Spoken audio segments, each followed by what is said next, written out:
Welcome to dreams achievers academy. இந்த video பதிவில் நம்ம 2022 டிஎன்பிசியில் தமிழ் கம்பல்சரி, அதாவது கட்டாய தமிழ் தகுதி தேர்வில் கேட்கப்பட்ட கேள்விகளும் அதற்கான டிஎன்பிசி ஆன்சரு, அந்த கேள்விகள் மற்றும் அதில் இருக்கக்கூடிய விளக்கங்கள் நம்ம பார்த்துக்கிட்டு வரோம். இதற்கு முன்னாடி ஒரு 50 கேள்விகளுக்கான வீடியோ பதிவு நம்ம ஏற்கனவே கொடுத்துருக்கோம். அதை பார்க்காதவங்க பார்த்துருங்க. இந்த வீடியோ ஸ்டார்ட் பண்ணலாமா? 51வது கேள்வி பாருங்க. சரியான விடையை பொறுத்துக அப்படின்னு சொல்லி கொடுத்துருக்காங்க. நமக்கு ஏவு ஊர்தி, ஊர்தி அப்படின்னா வெஹிக்கிள் அப்படின்னு தெரியும். அப்படி பார்த்தா இங்கே லான்ச் வெஹிக்கிள் இருக்குது. சரி, அடுத்து ஏவுகணை, கணை, இந்த 3 சுழி நை அப்படின்னு சொல்லப்படக்கூடிய தன்னகர நை வந்துச்சுன்னா என்னது? கணை தொடுத்தான் அப்படின்னு சொல்லுவோம். அப்போ கணை அப்படின்னா என்னது? ஆயுதம். இதே ரன்னகர நை 2 சுழி நை வந்துச்சுன்னா குதிரை கணைக்கிறது இல்லையா, அந்த பொருளில் வரும். அடுத்து பார்த்தீங்கன்னா பதிவிறக்கம், இது நமக்கு தெரியும், டவுன்லோடு. அப்போ பதிவிறக்கம் டவுன்லோடு. அதே போல் கடல் மைல் அப்படின்னா நாட்டிக்கல் மைல், இதுவும் கரெக்ட். அப்போ மூன்றாவதுக்கு 2ம், நான்காவதுக்கு 3 இருக்கா ஃபஸ்ட்டு பார்த்துடணும். மூன்றாவதுக்கு 2, நான்காவதுக்கு 3 ஆப்ஷன் சியில் இருக்குது. அப்போ ஆப்ஷன் சி கரெக்டு. அது மட்டும் இல்லாமல் கணை அப்படின்னா மிசைல், அதாவது மிசைல் அப்படின்னா என்னது? ஆங்கிலத்தில் ஏவுகணைன்னு சொல்லுவாங்க. அதாவது தமிழில் ஏவுகணைன்னு சொல்லுவாங்க, ஆங்கிலத்தில் மிசைல், தாக்கக்கூடிய ஆயுதத்தை மிசைல் அப்படின்வாங்க. அப்போ பிக்கு 1 அப்படிங்கிறது கரெக்டு. லான்ச் வெஹிக்கிள் ஏவு ஊர்திங்கிறது கரெக்டு. சரிங்களா? அப்போ ஆப்ஷன் சி கொடுத்தது ஆன்சர் மிகச் சரியானது. இரண்டாவது கேள்வி பார்ப்போம். கலை சொற்களை கண்டறிய அப்படின்னு சொல்லி கொடுத்துருக்காங்க. Consumer, entrepreneur. கன்சியூமர் அப்படின்னு என்னது? அதாவது ஒரு பொருளை கன்சியூம் பண்ணுறவங்க, நுகர்வோர் அப்படின்னு பொருள். என்டர்பிரனர் அப்படின்னா ஒரு தொழில் செய்கிறாங்க இல்லையா, தொழில் முனைவோரை என்டர்பிரனர் அப்படின்வாங்க. ஆண்டர்பிரனர் அப்படின்னா சுய தொழில் செய்யக்கூடியவங்க ஆண்டர்பிரனர் அப்படின்னு சொல்லுவாங்க. அப்போ கன்சியூமர்னா நுகர்வோர், என்டர்பிரனர்னா தொழில் முனைவோர். Option B correct. சரிங்களா? இந்த மாதிரி தான், அதாவது நான் ஆன்சரே இல்லாத ஒரு கொஷினை கொண்டு கூட கொஷினை வாசித்து ஆன்சர் சொல்லிடலாம். ஆனால் உங்களுக்கு டிஎன்பிசி ஆன்சர் பார்க்கும் பொழுது அது ஏன் நான் சொல்லக்கூடிய விளக்கங்கள் உங்களுக்கு புரியும், அந்த விடையும் தவறில்லாமல் உங்களை சேரும். அதுக்காகத்தான் நம்ம இந்த மாதிரி பதிவு பண்ணிகிட்டு இருக்கோம். சரிங்களா? நம்ம அடுத்த 53வது கேள்வி பாருங்கள். விடை வகைகள். விடை எத்தனை வகைப்படும் அப்படின்னு பார்த்தீங்கன்னா, விடை அப்படின்னு சொல்லிக்கிட்டிங்கன்னா விடை 8 வகைப்படும். சரிங்களா? இதே வினா, வினா 6 வகைப்படும். என்ன 6 வகை சார்? அறிவினா. அறிவினானா என்ன? தான் அறிந்து கொண்ட ஒன்றை மற்றவர் அறிந்து கொண்டிருக்கிறார்களா அப்படின்னு சொல்லி அறியும் பொருட்டு வினவுவது. அதாவது ஒரு டீச்சர் ஸ்டூடெண்ட்டை பார்த்து ஏதாவது ஒரு பொருளுக்கு மீனிங் என்ன அப்படின்னு சொல்லி கேட்கக்கூடியது. ஏன்னா அதோடைய மீனிங் டீச்சருக்கு தெரியும், ஆனால் ஸ்டூடெண்ட் தெரிஞ்சிருக்கானா அப்படின்னு கேட்கக்கூடியது அறிவினா. அடுத்து அறியாவினா. அறியாவினா அப்படிங்கிறது என்னன்னா, தான் ஒன்றை அறிந்து கொள்ளும் பொருட்டு கேட்கக்கூடியது. இப்போ ஒருத்தர் ஒரு ஊருக்கு புதுசாக போகிறாரு. அப்போ அந்த ஊரில் கடை எங்கே இருக்குது, பஸ் ஸ்டாப் எங்கே இருக்குதுன்னு அவருக்கு தெரியாது. அவர் தெரியாததை மற்றவங்கள்ட்ட தெரிந்து கொள்வதற்காக கேட்கக்கூடிய வினா அறியாவினா. சரிங்களா? அடுத்து அதே போல் ஐயவினா. ஐயவினா அப்படின்னா என்னென்னா டவுட்டு, ஏதோ ஒன்றை இதுவோ அதுவோ அப்படின்னு சொல்லி ஐயுறுதல் பொருட்டு கேட்கக்கூடிய வினா ஐயவினா அப்படின்றாங்க. அடுத்து குழல் வினா. குழல் வினா அப்படின்னா குழல் அப்படின்னா கொள்ளுதல், கொள்முதல் பண்ணுது, நம்ம வாங்குதல் அப்படின்ற பொருள். நம்ம ஒரு பொருளை வாங்கும் பொருட்டு எழுப்பக்கூடிய வினா, கேட்கக்கூடிய வினா குழல் வினா. இப்போ கடைக்கார்ட்ட போயிட்டு அரிசி இருக்கா, சக்கரை இருக்கா, உளுந்து எவ்வளோ அப்படின்னு சொல்லி கேட்குறோம் இல்லையா, அப்போ அந்த பொருளை நம்ம வாங்குதல் பொருட்டு எழுப்பக்கூடிய வினா குழல் வினா. அடுத்து கொடை வினா அப்படின்றாங்க. கொடை வினா அப்படின்னா என்னன்னா, ஒரு பொருளை தாம் வழங்குவதற்கு பொருட்டு, கொடை செய்வதன் பொருட்டு கேட்கக்கூடிய வினா. இப்போ ஸ்டூடெண்ட்டை பார்த்துட்டு ஒரு ஆசிரியர் உனக்கு சீருடை இல்லையா அப்படின்னு கேட்குறாருன்னா அவர் சீருடை தரப்போறாரு. இல்லைன்னா காமராஜர் என்னது ஒரு மாணவனை பார்த்து தம்பி நீ பள்ளிக்கு செல்லவில்லையா அப்படின்னா அவர் அந்த பையனை பள்ளிக்கு அனுப்பி அவனுக்கு கல்வியை கொடுக்க போறாரு. அப்போ கொடை செய்யும் பொருட்டு எழுப்பக்கூடிய வினா கொடை வினா அப்படின்றாங்க. அடுத்து ஏவல் வினா. ஏவல் வினா அப்படின்னா என்னன்னா, ஒரு செயலை செய்ய சொல்லுமாறு ஏவுதல் பொருட்டில் இருக்கக்கூடிய வினா ஏவல் வினா. அதாவது இன்று வீட்டு பாடம் செய்தாயா அப்படின்னு சொல்லி கேட்கக்கூடியது. அப்போ என்ன, வீட்டு பாடம் செய்தாயா அப்படின்னு கேட்டால் என்னது, வீட்டு பாடம் செய்யின்னு சொல்கிறாங்க, ஏவ சொல்கிற வீட்டு பாடம் செய்யி அப்படின்னு சொல்லி அவனை ஏவுறாங்க. அந்த பொருள் கேட்கக்கூடிய வினா ஏவல் வினா. இவ்வாறு வினா என்னது 6 வகைப்படும். விடை விடை என்னன்னா, விடையை 8 வகைப்படும். அதை 2ஆக பிரிக்கிறாங்க. ஒன்று வெளிப்படை விடைகள், இன்னொன்று சாதாரண விடைகள். சரி, வெளிப்படை விடைகள், குறிப்பு விடைகள் அப்படின்னு சொல்லலாம், வெளிப்படை விடைகள் அப்படின்னு சொல்லுவாங்க. வெளிப்படை விடைகள் என்னென்ன அப்படின்னு பார்த்தீங்கன்னா சுட்டு விடை, மறைவிடை, நேர்விடை, இந்த மூன்றுமே வந்து வெளிப்படையான பொருளை தரக்கூடிய, அதனால இது வந்து வெளிப்படை விடைகள் அப்படின்றாங்க. சுட்டு விடை அப்படின்னா இங்கு பேருந்து பேருந்து எங்கு நிற்கும் அப்படின்னு ஒரு கேள்வி கேட்குறாங்க, ஒரு அறியாவினா. அப்ப அதோ அங்கு, இங்கு அப்படின்னு சொல்லி ஆ இ உ இந்த இது போன்ற சுட்டெழுத்துக்களை கொண்டு அளிக்கக்கூடிய விடை வந்து என்னது சுட்டு விடை அப்படின்னு சொல்றாங்க. அடுத்து நேர்விடை, தம்பி நீ கடைக்கு போவாயா அப்படின்னு சொல்லி ஒரு வினா வந்து என்னது ஏவல் வினா, கடைக்கு போவாயா அப்படின்னு சொல்லி ஒரு வினா எழுப்பப்படுது. அதுக்கு வந்து போவேன் அப்படின்னு சொல்லக்கூடியது வந்து அது உடன்பட்டு சொல்லக்கூடிய விடை, அது வந்து நேர்விடை, நேரடியாக விடை அளிக்கக்கூடியது. அதே போல மறைவிடை அப்படின்னா தம்பி நீ கடைக்கு போவாயா அப்படின்னா நான் போக மாட்டேன்னு சொல்லி மறுத்து கூறக்கூடியதை வந்து மறைவிடை அப்படின்றாங்க. இப்போ 3 விடைகள் வந்து பார்த்துட்டோம். அடுத்து மீண்டு ஐந்து விடைகள் என்ன அப்படின்னா, ஒன்று வந்து உற்றது உரைத்தல். அதாவது உற்றது உரைத்தல்னா நடந்த விஷயத்த வந்து விடையா சொல்றது. தம்பி நீ விளையாடவில்லையா அப்படின்னா எனக்கு கால் வலிக்கிறது, அப்போ அது நடந்த விஷயத்த சொல்றது. அடுத்து வந்து ஊறுவது கூறல், அதாவது நடக்க போறத வந்து விடையா சொல்றது. தம்பி நீ விளையாடவில்லையா அப்படின்ற கேள்விக்கு எனக்கு கால் வலிக்கும். சரி, இன்று ஏன் வேலைக்கு செல்லவில்லை அப்படின்ற கேள்விக்கு உடல் நொந்தது. நோகுதல்னா என்னது துன்பம், உடல் நொந்தது அப்படின்னு சொல்லக்கூடிய விடை வந்து என்னது ஊறுவது. உடல் நொந்தது அப்படின்னு சொல்லக்கூடியது வந்து உற்றது உரைத்தல். வேலைக்கு சென்றால் உடல் நோகும் அப்படின்னு சொன்னா அது வந்து ஊறுவது குரல். சரிங்களா? அடுத்து வந்து வினா எதிர் வினாதல் விடை அப்படின்னு சொல்றாங்க. வினா எதிர் வினாதல் அப்படின்னா ஒரு வினாவை எழுப்பும்போது அந்த வினாவிற்கு விடையாக மற்றொரு வினாவை சொல்லக்கூடியது வந்து வினா எதிர் வினாதல் விடை. அதாவது என்னுடன் ஊருக்கு வருகிறாயா அப்படின்னு சொல்லி அப்பா மகனை பார்த்து கேட்கும் பொழுது மகன் என்ன சொல்லுவான், நான் உங்க கூட ஊருக்கு வராமல் இருப்பேனா அப்படின்னு ஒரு வினாவிற்கு இன்னொரு வினாவை விடையாக சொல்லக்கூடியது வந்து என்னது வினா எதிர் வினாதல் விடை. சரிங்களா? அடுத்து வந்து இனமொழி விடை. இனமொழி விடை அப்படின்னு என்னன்னா இனமான ஒன்றை சொல்லக்கூடியதை வந்து இனமொழி விடை அப்படின்வாங்க. அதாவது உனக்கு படிக்க தெரியுமா அப்படின்னா எனக்கு எழுத தெரியும், அதற்கு இனமான மற்றொன்றை சொல்லக்கூடியது வந்து என்னது இனமொழி விடை அப்படின்னு சொல்லுவாங்க. இப்போ நம்ம சுட்டு, மறை, நேர், உற்றது உரைத்தல், ஊறுவது கூறல், இனமொழி, வினா எதிர் வினாதல், இனமொழி 7 பார்த்துட்டோமா? அடுத்து வந்து என்னது ஏவல் விடை அப்படின்ற ஒன்று இருக்கு. ஏவல் விடை அப்படின்னா நீ கடைக்கு செல் அப்படின்றதுக்கு நீ கடைக்கு செல்வாயா அப்படின்ற ஒரு வினா எழுப்பும் பொழுது அதற்கு விடையாக வந்து ஏவுதல் பொருளை நீயே கடைக்கு செல் அப்படின்னு சொல்லி விடை சொல்லக்கூடியது வந்து என்னது ஏவல் விடை அப்படின்னு சொல்றாங்க. மற்றவரை ஏவுதல் பொருட்டில் சொல்லப்படக்கூடிய விடையை வந்து ஏவல் விடை அப்படின்றாங்க.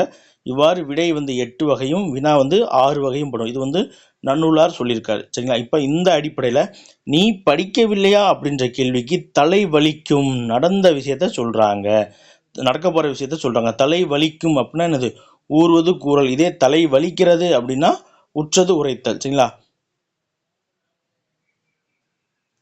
வெறுப்பு விடை அப்படின்னு சொல்லி ஒன்று கிடையாது. சரிங்களா? அடுத்து 54வது கேள்வி பார்ப்போம். ஆங்கில சொல்லுக்கு ஜூம் பண்ணிக்கிறேன். ஆங்கில சொல்லுக்கு நேரான தமிழ் சொல்லை கண்டறிக. சைபர் ஸ்பேஸ் அப்படின்னா என்ன பொருள்? சைபர் ஸ்பேஸ் அப்படின்னா இணையவெளி என்று பொருள். சரிங்களா? அதே போல் பூஜ்ய வெளி அப்படின்னா என்னது ஜீரோ ஸ்பேஸ் அப்படின்வாங்க. சமவெளி அப்படின்னா பிளேன், PLAIN, அதாவது சமவெளி பிளேன் அப்படின்னு சொல்லுவாங்க. பிளேன் அப்படின்னா அது வந்து ஏரோப்ளேன், PLANE, அது வந்து ஏரோப்ளேன். இது வந்து PLAIN பிளைன் அப்படின்னா என்னது சமவெளி என்று பொருள். அடுத்து வையக விரிவு வலை வழங்கி அப்படின்னா என்னது WWWன்னு சொல்லுவோம் இல்லையா, WWW வேர்ல்டு வைடு வெப், அதுதான் வந்து என்னது வையக விரிவு வலை வழங்கி. 55வது கேள்வி பார்ப்போமா? ஆங்கில சொல்லுக்கு இணையான தமிழ் சொல் கண்டறிய அப்படின்னு சொல்லி கொடுத்துருக்காங்க. சாஃப்ட்வேர். சாஃப்ட்வேர் அப்படின்னா என்னது? சாஃப்ட்வேர் என்பதன் பொருள் வந்து மென்பொருள். ஹார்ட்வேர் அப்படின்னா அது என்னது வன்பொருள் அப்படின்னு சொல்லுவாங்க. ஹார்ட்வேர்னா வன்பொருள். சரிங்களா? அடுத்து இணையவெளி. இப்போதான் நம்ம பார்த்தோம் சைபர் ஸ்பேஸ். இணையவெளினா சைபர் ஸ்பேஸ். வலைத்தளம் அப்படின்னு என்னது வெப்சைட் அப்படி தான் வந்து என்னது வலைதளம் அப்படின்னு சொல்லுவாங்க. எங்களுடைய வலைதளத்தில் போய் பாருங்க அப்படின்னு சொல்லி எங்களுடைய வெப்சைட்டில் போய் பாருங்க அப்படின்னு சொல்லலாம்.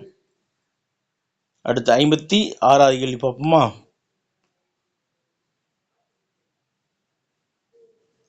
சரியான ஊர் பெயரின் மருவை எழுதுக. அதாவது எந்த ஊர் பெயரின் மரு சரியாக இருக்கோ அதை வந்து கண்டுபிடிக்க சொல்லியிருக்காங்க. வாசிப்போம். உதகை அப்படிங்கிறது அல்லது ஊட்டி, இது இரண்டுமே வந்து எனது உதகமண்டலத்தினுடைய மருவு. அப்போ இது வந்து மிகச்சரியாக இருக்கு. அடுத்து நெல்லை அப்படின்னா திருநெல்வேலியினுடைய மருவு. மன்னார்குடியினுடைய மருவு வந்து மண்ணை. சரிங்களா, மண்ணை. கும்பை அப்படிங்கிறது மருவு வராதுங்க. கும்பகோணம், கும்பகோணத்தினுடைய மருவு வந்து என்ன அப்படின்னா குடந்தை. குடந்தை. புதுச்சேரி இருக்கு பார்த்தீங்களா, புதுச்சேரி அப்படின்னா புதுவை என்று பொருள். புதுச்சேரியுடைய மருவு வந்து புதுவை. புதுச்சேரிக்கு வந்து புதுவை. புதுகை வந்து புதுக்கோட்டை. கோட்டை வருதுங்க இல்லையா, அப்ப புதுகை. அடுத்த கேள்வி பார்ப்போமா. 57வது கேள்வி, வானவன் மாதேவி என்னும் ஊர் பேரின் மருவு எதுவென கண்டறிக. திருநெல்வேலி மாவட்டம் நினைக்கிறேன், திருநெல்வேலி தூத்துக்குடி அந்த பகுதியில் இருக்கக்கூடியது. வானவன் மாதேவி அப்படிங்கிறது என்னது, மானாம்பதி என்பதுதான் வந்து வானவன் மாதேவி என்பதற்கான மரு. சரிங்களா, மானாம்பதி வானவன் மாதேவி. நிறுத்தற்குறிகள். நிறுத்தற்குறிகள் வந்து நமக்கு டாபிக்ல இருக்கு. சரிங்களா, நம்ம பாருங்க. ஃபர்ஸ்ட் கேள்வி, படிக்கிற பையன்கள் இதை கட்டிக்கிட்டா பரீட்சையை கூட சுலபமாக எழுதி பாஸ் பண்ணிடலாம் என்றான் தாயத்து விற்கிறவன். சரிங்களா, அதாவது ஆப்ஷன் பி தான் வந்து ஆன்சராக கொடுத்துருக்காங்க. இது எப்படி அப்படின்னு பார்க்கலாம். ஃபர்ஸ்ட் வந்து என்னது, பண்ணிடலாம் அப்படிங்கும்போது என்னது, அந்த இடத்துல ஒரு ஆச்சரியம், ஒரு வியப்பு ஏற்படும். அப்போ இந்த இடத்துல வந்து என்னது, பண்ணிடலாம் அப்படின்ற இடத்துல ஒரு ஆச்சரியக்குறி வரணும், அது வந்திருக்கு. அதே போல் அந்த ஆச்சரியக்குறிக்கு மேலே வந்து இரட்டை மேற்கோள் குறி வரணும், அதுவுமே வந்து வந்திருக்கு. படிக்கிற பையன்கள் இதை கட்டிக்கிட்டா அப்படிங்கும்போது என்னது, கட்டிக்கிட்டா. அடுத்து வந்து அது வந்து வினை எச்சமாக இருக்கு, கட்டிக்கிட்டா. இல்லைன்னா ஒரு விழிப்பொருள் வருது. அப்போ அந்த இடத்துல வந்து அரைப்புள்ளி என்று சொல்லப்படக்கூடிய கமா வந்து வரணும். சரிங்களா, அதே போல் என்றான் அப்படின்னா என்னது, வினைமுற்று. ஒரு தொடரில் வந்து வினைமுற்றை அடுத்து வந்து என்னது, அரைப்புள்ளி என்று சொல்லப்படக்கூடிய கமா வந்து வரணும். சரிங்களா, படிக்கிற பையன்கள் இதை கட்டிக்கிட்டா, அப்போ அது விழி, அந்த இழுத்து சொல்லக்கூடியது வரும், அந்த இடத்துல கமா வரணும். இந்த இடத்துலையுமே வந்து என்னது, எஞ்சி தான் நிற்கிது, ஒரு சொல் எச்ச பொருள் தான் வந்திருக்கு. இந்த இடத்துலையும் வந்து ஒரு கமா வரணும். இங்கே வந்து என்னது, ஒரு வினைமுற்று. சரிங்களா, வினைமுற்று வந்திருக்கு. அப்போ என்றான் அப்படின்னு என்னது, வினைமுற்று. அந்த இடத்துலையுமே வந்து ஒரு கமா வரணும். அதே போல் பண்ணிடலாம், பாஸ் பண்ணிடலாம் அப்படின்னாலே எனது ஆச்சரியம், பாஸ் பண்ணிடலாமா அப்படின்னு ஆச்சரியமாக பார்ப்போம் இல்லையா, அப்போ அந்த இடத்துல ஆச்சரியக்குறி வரணும். அந்த ஆச்சரியக்குறிக்கு மேலே இரட்டை மேற்கோள் குறி வரணும். இதனால தான் வந்து ஆப்ஷன் பி வந்து கரெக்ட். சரிங்களா,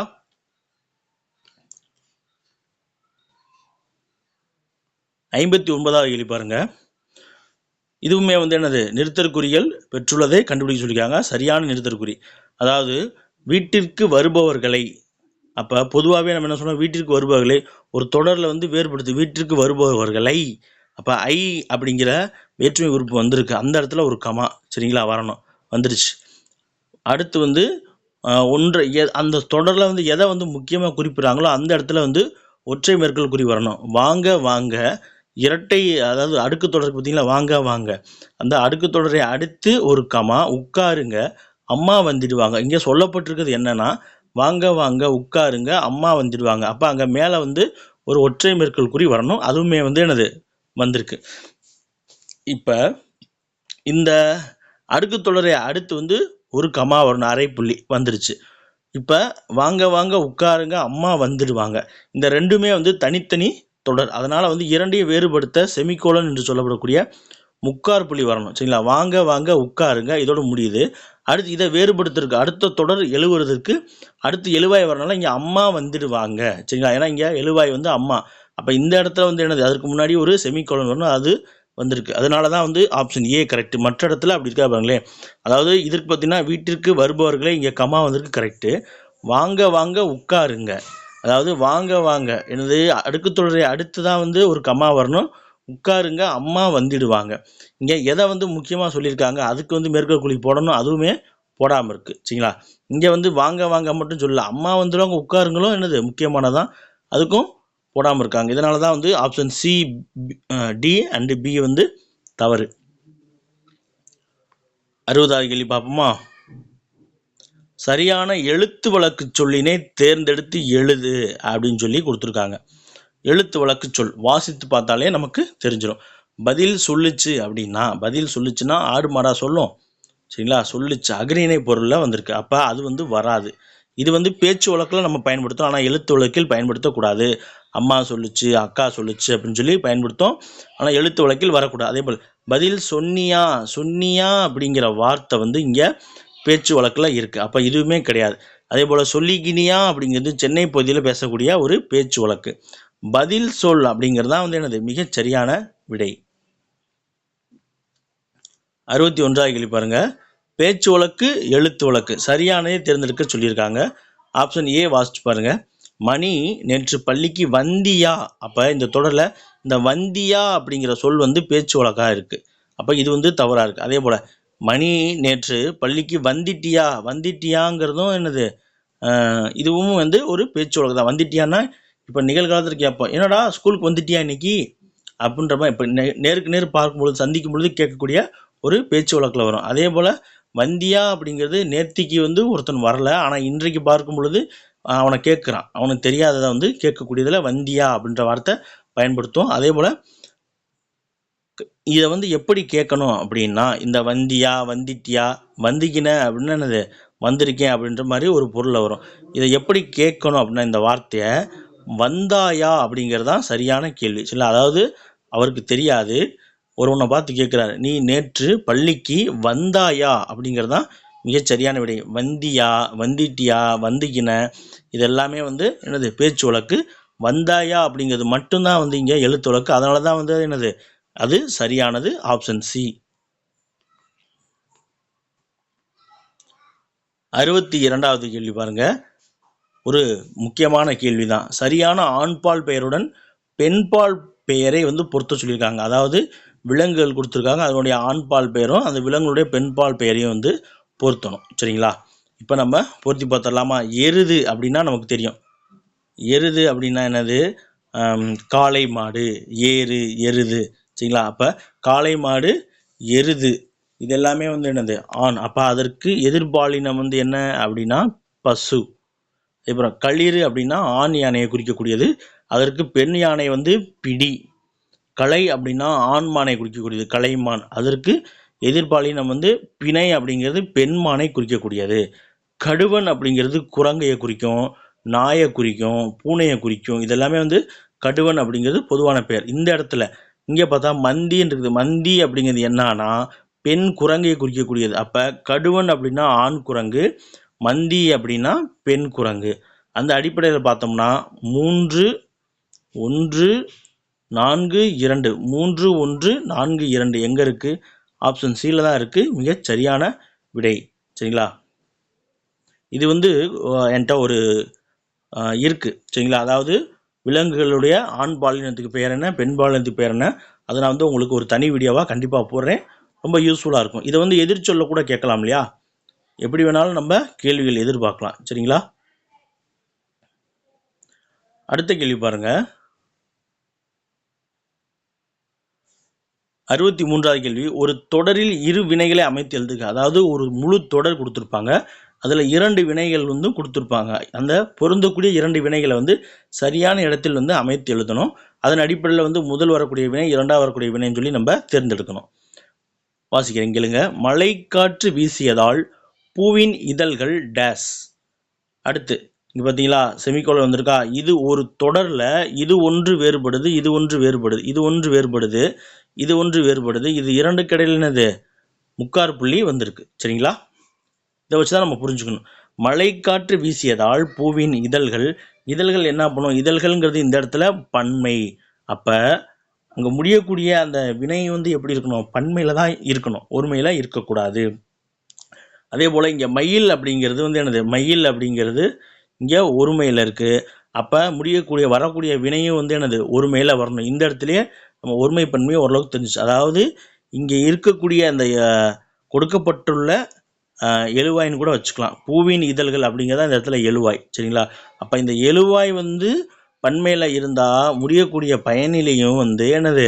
பன்மையில் தான் இருக்கணும். முடியக்கூடிய பயனிலை வந்து பன்மையில் இருக்கணும். அதே போல் மயில் அப்படிங்கிற எழுவாய் வந்து ஒருமையில் இருந்தால் முடியக்கூடிய பயனிலையும் வந்து என்னது? ஒருமையில் தான் இருக்கணும். சரிங்களா?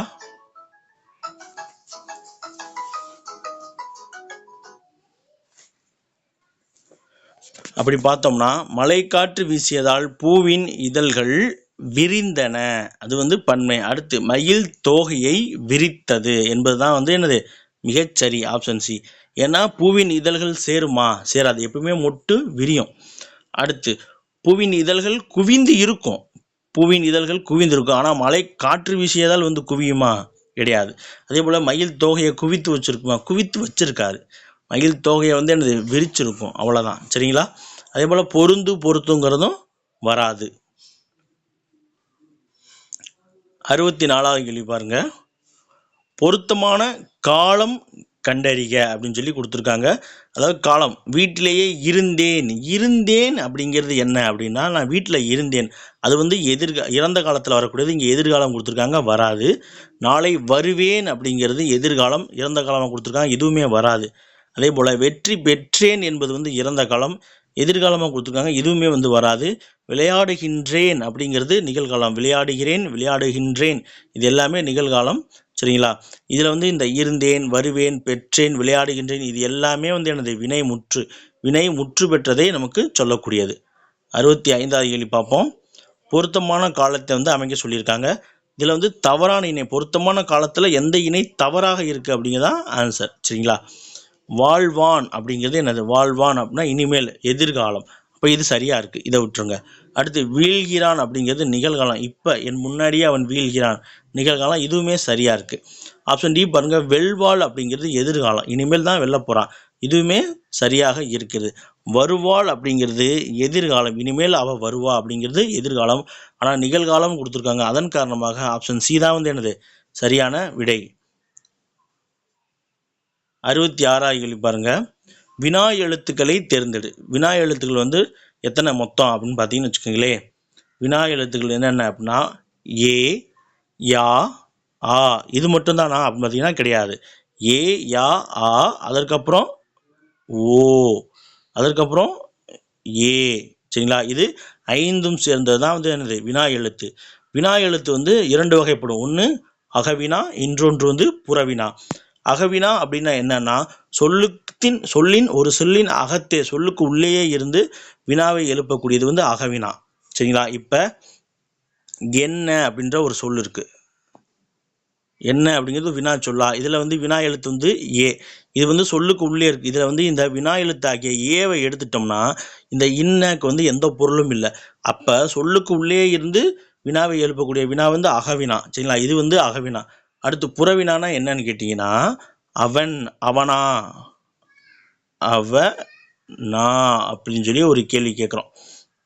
இந்த இடத்துல வினா எழுத்து என்னது ஆ, இன்னும் கூட்டலா ஆ, இந்த எழுத்தை எடுத்துட்டோம்னா மீதி வந்து என்னது அவன், ஆவை எடுத்துட்டோம்னா அவன் அப்படிங்கிற ஒரு பொருள் தரக்கூடிய சொல்லு இருக்கும். அப்போ இது வந்து சொல்லுக்கு வெளியே இருந்து வினாவை எழுப்பக்கூடியது. அதை எடுத்துட்டோம்னா அந்த வினா எழுத்தை எடுத்தாலும் அந்த சொல் பொருள் தரும், அது வந்து புறவினா அப்படின்னு சொல்லுவாங்க. சரிங்களா? இதே போல தான் சுட்டு எழுத்துக்களையும் அகச்சுட்டு புறச்சுட்டு அப்படின்னு சொல்லுவாங்க.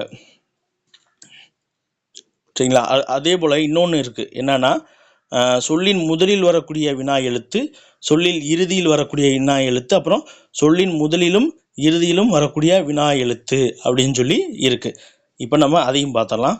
சொல்லில் முதலில் வரக்கூடிய வினா எழுத்து எது சார் அப்படின்னு கேட்டிங்கன்னா இந்த ஏ, யா, இந்த ரெண்டுமே வந்து என்னது சொல்லுக்கு முதலில் வரக்கூடிய வினா எழுத்து. என்ன, எங்கே, யார், இது போன்ற கேள்விகளை எழுப்பக்கூடியது.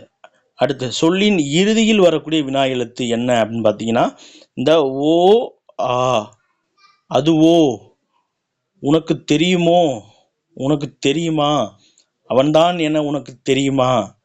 சரிங்களா?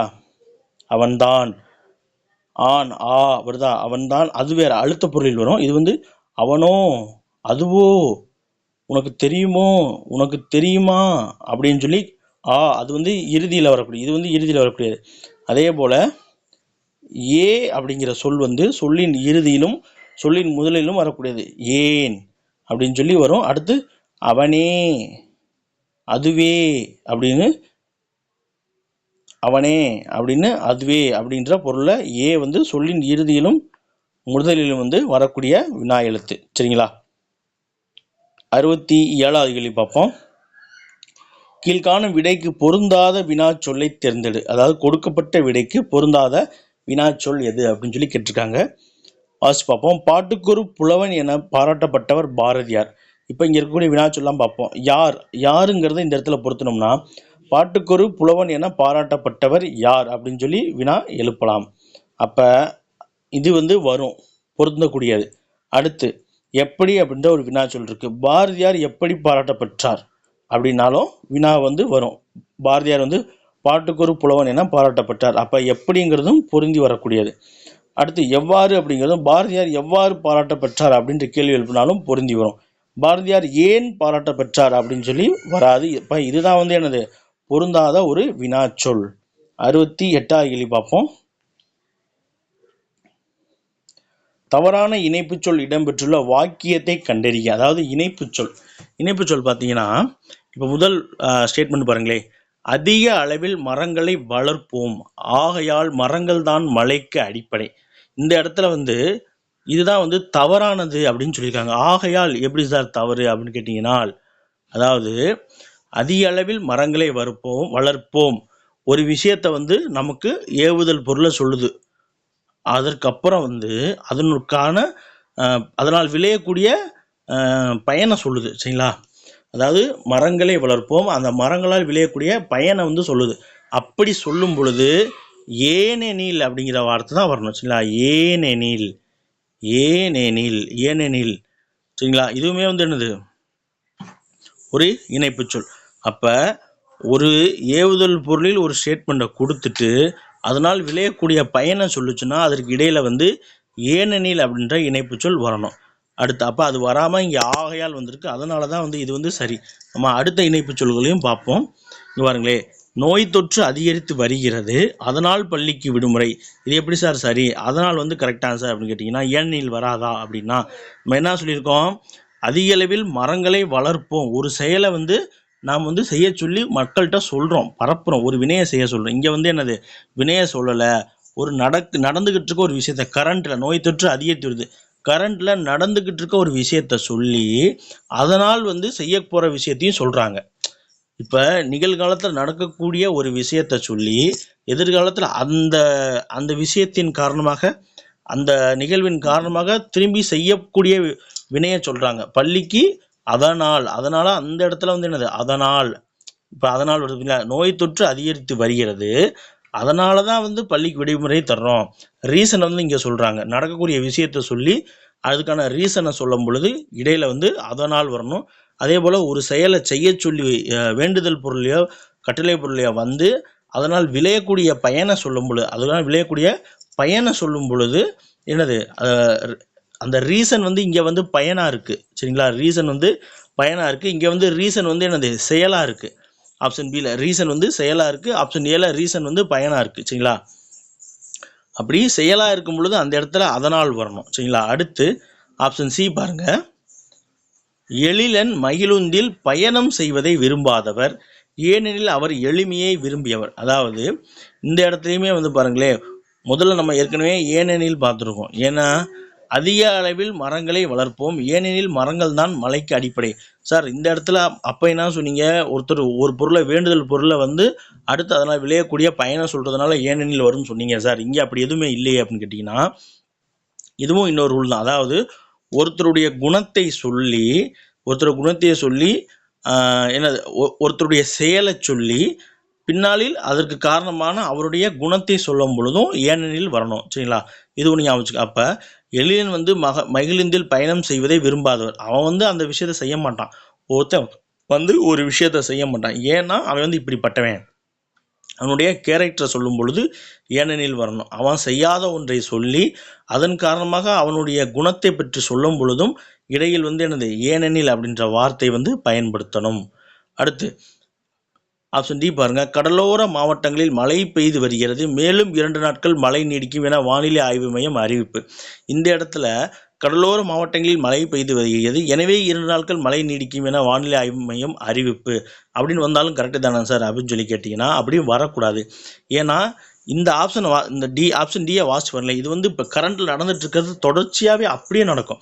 அதாவது கடலோர மாவட்டங்களில் இப்போ மழை பெஞ்சிக்கிட்டே வருது, மேலும் 2 நாள் தொடர்ச்சியாக மழை நீடிக்கும். அந்த தொடராகவே ஒன்றி போய் வரும். கடலோர மாவட்டங்களில் மழை பெய்து வருகிறது. மேலும் அந்த நாளையும் முன்னாடி நடந்த நாளையும் சேர்த்து வரும் பொழுது, அப்போ முன்னாடி நடந்த நாட்களோட இணைந்து வரும் பொழுது மேலும் அப்படின்றது ஆட் ஆகும். சரிங்களா, கூட சேரும். அப்போ மேலும் 2 நாள் வந்து மழை நீடிக்கும் அப்படின்னு சொல்லி வானிலை ஆய்வு மையம் அறிவிக்குது. இன்னைக்கு மழை பெஞ்சிட்டு இருப்பா, மேலும் 2 நாள் மழை பெய்யும் அப்படின்னு சொல்றாங்க. அப்போ முன்னாடி வந்த ஸ்டேட்மெண்ட் இருக்கக்கூடியதையும் சேர்த்து அடுத்து வரக்கூடிய சேர்த்து சொல்லும் பொழுது அந்த இடத்துல மேலும் அப்படிங்கிற இணைப்பு சொல் வரணும். சரிங்களா, இணைப்பு சொல் வந்து உங்களுக்கு புரிஞ்சிருக்குங்களா? வேகமாக இருந்தால் வந்து கொஞ்சம் ஸ்லோ பண்ணி கூட கேட்டு பாருங்கள், இல்லைன்னா பாஸ் பண்ணி கூட கேளுங்க. திரும்ப ஒரு முறை கேட்டிங்கன்னா உங்களுக்கு வந்து இணைப்பு சொல் வந்து ஓரளவுக்கு புரிஞ்சிடும். சரிங்களா, அப்படி புரியாதவங்க கமெண்ட்ஸில் சொல்லுங்கள். நான் அடுத்த வீடியோ போடும் பொழுது இந்த இணைப்பு சொல்ல இன்னும் கொஞ்சம் மெதுவாகவும் பொறுமையாகவும் கூட சொல்லித்தரேன். 69வது கேள்வி பாருங்க, சரியான இணைப்பு சொல்லால் நிரப்புக. இங்க பாருங்களேன், இது ஒரு முக்கியமான விஷயம். அதாவது முருகன் படித்து விட்டான், டேஸ் முகிலன் படிக்கவில்லை. இந்த இடத்துல வந்து பார்த்தீங்கன்னா ஒரு நேர்மறையான ஸ்டேட்மெண்ட், ஒரு ஸ்டேட்மெண்ட் நேர்மறையாகவும் அடுத்த ஸ்டேட்மெண்ட் எதிர்மறையாகவும் வந்துச்சுன்னு வச்சுக்கோங்க, கண்ணை மூடிட்டு இடையில வந்து ஆனால் போட்டுடணும். ஏன்னா 2 பேர்த்துக்கு உள்ள வேறுபாடு, இரண்டுமே வந்து என்னது வேறுபடுத்து. இந்த ஸ்டேட்மெண்ட்டையும் இந்த ஸ்டேட்மெண்ட்டையும் வந்து வேறுபடுத்தி காமிச்சிச்சுன்னா அங்கே வந்து ஆனால் வரணும். சரிங்களா, அதாவது நான் நல்லா தான் படிப்பேன் ஆனால் தேர்வுக்கு போகலை.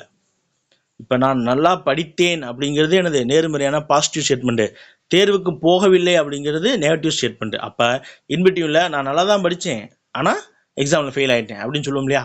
அப்போ அந்த ஆனால் நேர்மறையாக நடந்து ஆனால் இடையில வந்து அடுத்து வந்து அது விளைவு வந்து எதிர்மறையாக, இன்னொன்று வந்து எதிர்மறையாக இருந்துச்சுன்னா இடையில வந்து ஆனால் வரணும். அப்போ முருகன் படித்து முடித்து விட்டான் ஆனால் முகிலன் படிக்கவில்லை.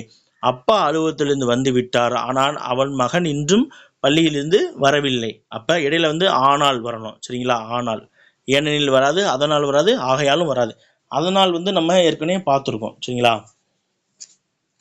அதனாலுக்கு வந்து என்னது, அழைப்பு மணி ஒலிக்கப்பட்டது அதனால் கதவை திறந்தான். அதாவது அழைப்பு மணி ஒலிக்கப்பட்டது, ஒரு செயல் நடந்திருக்கு, அதனால் விளையக்கூடிய பயன் அது, அதனால் விளைந்த பயன் வந்து கதவு திறக்கப்பட்டது. அப்போ அந்த இடத்துலையுமே வந்து என்னது அதனால் தான் வரணும்.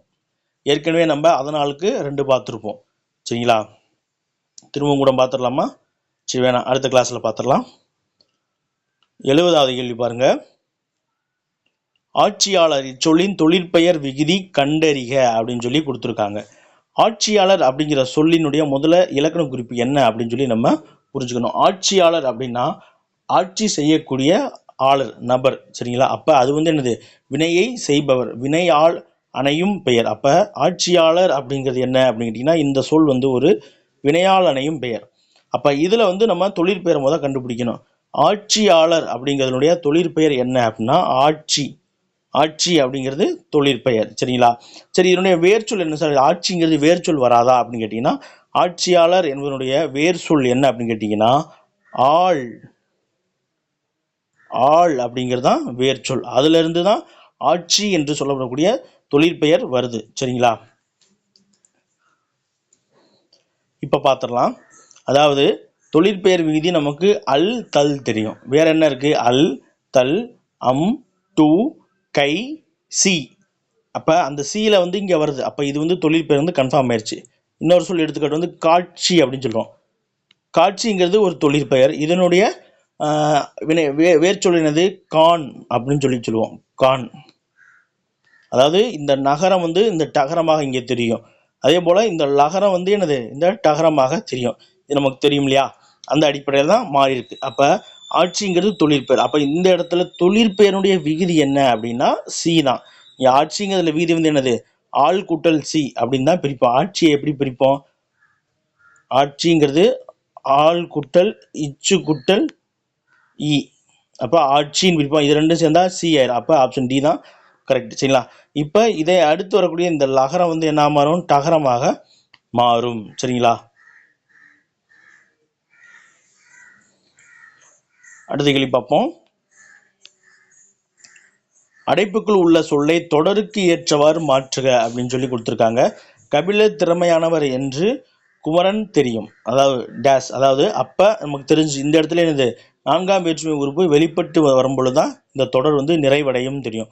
குமரனால் 3ஆம் வேற்றுமை உறுப்பு வந்தால் இது வந்து நிறைவடையாது. இரண்டாம் வேற்றுமை விரி வந்தாலும் இந்த தொடர் வந்து நிறைவடையாது அப்படின்னு நமக்கு தெரியும். அதே போல் அது என்று சொல்லக்கூடிய ஆறாம் வேற்றுமை உருபு வந்தாலுமே வந்து இந்த சொல் வந்து இந்த தொடர் வந்து நிறைவடையாது. அப்போ கபிலர் திறமையானவர் என்று குமரனுக்கு அப்படின்னு சொல்லப்படக்கூடிய நான்காம் வேற்றுமை விரியில தான் வந்து என்னது இந்த தொடர் வந்து ஏற்றவாறு முடிவடையும். மீதி இருக்கிறதெல்லாம் பாருங்களேன். ஆள் அப்படிங்கிறது என்னது? ஆள் அப்படிங்கிறது மூன்றாம் வேற்றுமை விரி. ஐ அப்படிங்கிறது குமரனை அப்படிங்கிறது இந்த இரண்டாம் வேற்றுமை விரி. அது அப்படிங்கிறது அந்த குமரனது ஆறாம் வேற்றுமை குமரனது சட்டை அப்படின்னு சொல்லுவேன். அப்போ ஆறாம் வேற்றுமை தொகாநிலை. சரி, ஆறாம் வேற்றுமை தொகாநிலை. குமரனுக்கு அப்படிங்கிறது நான்காம் வேற்றுமை விரி, அதாவது வெளிப்பட்டு வந்திருக்கு இல்லையா? இதே மறைந்து வந்தால் தொகை, மறையாமல் வந்தால் தொகாநிலை. சரிங்களா? 8 வேற்றுமைகள் இருக்குங்க. இதில் முதல் வேற்றுமையை வந்து என்னது எழுவாய் வேற்றுமை என்றும் 8ஆம் வேற்றுமையை வந்து வெளி வேற்றுமை அப்படின்னு சொல்லுவோம். முதல் வேற்றுமைக்கும் 8ஆம் வேற்றுமைக்கும் வேற்றுமை உறுப்புகள் கிடையாது. மற்ற 6க்குமே வந்து என்னது இரண்டாம் வேற்றுமை, மூன்றாம் வேற்றுமை, நான்காம் வேற்றுமை, 5ஆம் வேற்றுமை, 6ஆம் வேற்றுமை அப்படின்னு சொல்லி வேற்றுமை இருக்கு. இரண்டாம் வேற்றுமை வந்து செய்யப்படும் பொருள் வேற்றுமை அப்படின்னு சொல்லுவாங்க. 6ஆம் வேற்றுமை வந்து உடைமை வேற்றுமை அப்படின்னு ஒவ்வொரு வேற்றுமைக்கும் ஒவ்வொரு பெயர்கள் இருக்கு. அதை நான் வந்து அடுத்தடுத்த வகுப்புகள் வரும்போது உங்களுக்கு சொல்றேன். சரிங்களா? இப்போ டைமில் நம்ம வீடியோ முடிக்கணும்.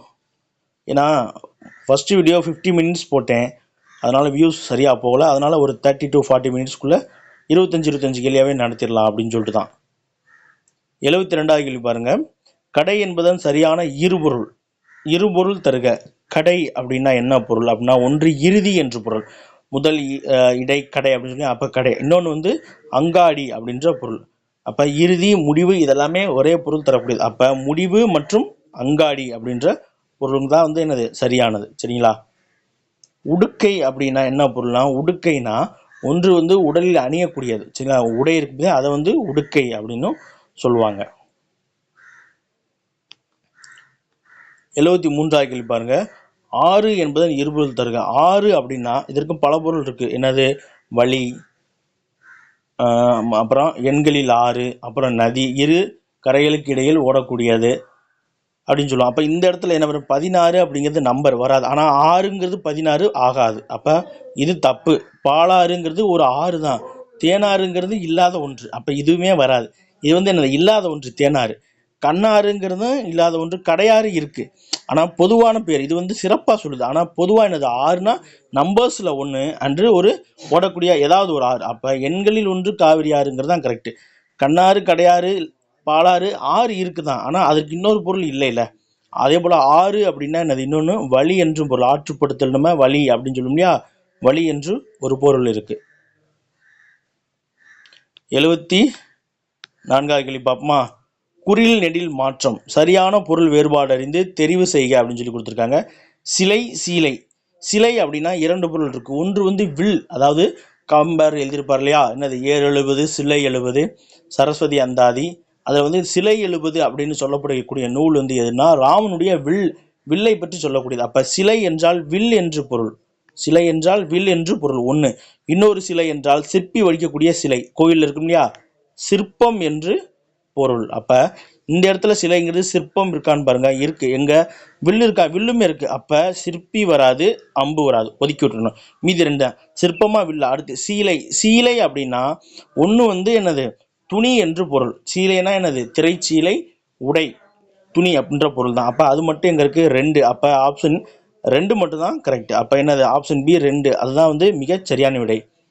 லாஸ்ட் கொஸ்டின் 75வது கேள்வி பார்ப்போம். மீதி இருக்கக்கூடிய 25 கேள்விகளுக்கான வினா விடை விளக்கம் நம்ம அடுத்த பதிவில் பார்க்கலாம். பின் வருவனவற்றில் முறையான தொடர், அதாவது முறையாக அமைந்த தொடர் எது அப்படின்னு சொல்லி கேட்டிருக்காங்க. தமிழர் பண்பாட்டில் தனித்த வாழை இலைக்கு இடம் உண்டு. நமக்கு புத்தகத்திலே இருக்கு, படிச்சு பார்க்கும்போதே தெரிஞ்சிடும். தமிழர் வாழை இலைக்கு பண்பாட்டில் தனித்த இடம் உண்டு. தமிழர் அப்படி வராது. தமிழர் பண்பாட்டில் வாழை இலைக்கு அப்படின்னு ஒரு தனித்த இடம் இருக்கு. அதுதான் நமக்கு ஒரு புரிதல் இருக்கக்கூடிய. அப்ப அந்த தான் நமக்கு பொருந்தி வருது எதுன்னு பார்க்கணும். தமிழர் வாழை இலை பண்பாடு, தமிழர் வாழை இலை பண்பாடு இருக்கு, ஆனால் தனித்த இலைக்கு இடம் உண்டு அப்படிங்கிறது சென்டென்ஸ் முறைப்படி இல்லை. ஏ, பி அண்ட் டியில் வந்து முறைப்படியான சொற்கள் இல்லை. ஆனால் சி பார்த்தீங்கன்னா தமிழர் பண்பாட்டில் வாழை இலைக்கு தனித்த இடம் உண்டு, சொற்கள் வந்து முறையாக அமைந்திருக்கு. சரிங்களா? அதனால ஆப்ஷன் சி தான் வந்து சரியான விடை. இந்த பதிவு வந்து இந்த 75 கேள்விகளுடன் வந்து முடிவடைகிறது. மீதி இருக்கக்கூடிய ஒரு 25 கேள்வி, ஏற்கனவே ஒரு முதல் பதிவு வந்து 50 வீடியோ போட்டிருக்கோம். அதில் வந்து நேரம் அதிகமானதால் அதிகமாக இருக்க மாதிரி எனக்கும் தெரிஞ்சது. அதனால் வந்து மீதி இருக்க கேள்வியை வந்து 2 பாகமாக பிரித்து போடுறேன். இதில் வந்து ஒரு 25 கேள்விகளுக்கான விடை, அது வந்து எப்படி அந்த விடை வந்து சரியாக வரும் அதற்கான விளக்கமும் சொல்லியிருக்கோம். இந்த வீடியோ வந்து பாருங்கள், பார்த்துட்டு உங்களுடைய நண்பர்களுக்கு வந்து சொல்லுங்கள். வீடியோ பிடிச்சிருந்தா லைக் பண்ணுங்கள். உங்களுடைய கருத்துக்களை வந்து கமெண்டில் சொல்லுங்கள். இல்லை நான் எதுவும் தவறாக சொல்லியிருந்தாலும், விடைகள் எதுவும் தவறாக இருந்தாலும் என்னது கமெண்ட் பண்ணுங்கள். அதை மாற்றி நம்ம அடுத்த முறைக்கு சரி பண்ணிக்கலாம். சரிங்களா? நாளைக்கான வீடியோவில் பார்க்கலாம். சரிங்களா? தேங்க்யூ.